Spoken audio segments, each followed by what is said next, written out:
And the last one, if you know, you know, sissy squats. Sissy squats are king for anybody who doesn't have access to a leg extension machine. Again, with sissy squats, you want to ensure that your hips aren't moving.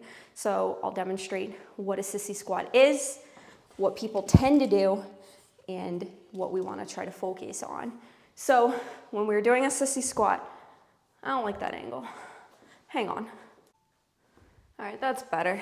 Okay, so just wanted you guys to see my whole body here. So when we're doing a sissy squat, feet typically about hip distance apart. Hold on to something, my friends. I mean, if you can do sissy squats without holding on to something, you're a legend, but nah, I'm gonna hold on to something. So holding on to something with one hand, other hand on your hip, or you can hold on both sides if you want, doesn't really matter.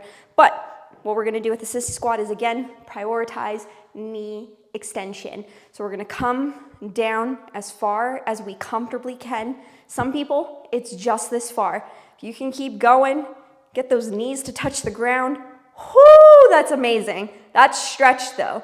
Now when we come up, this hip angle shouldn't change, okay? That's where you're holding on to something to just help support that, so that way your body's not compensating. So I'm gonna push back on my toes and focus on extending my knees.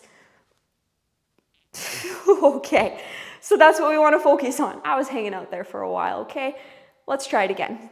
So you're gonna come all the way down as far as you comfortably can where it doesn't hurt your knees, and then you're gonna focus on pushing back on your toes and extending your knees.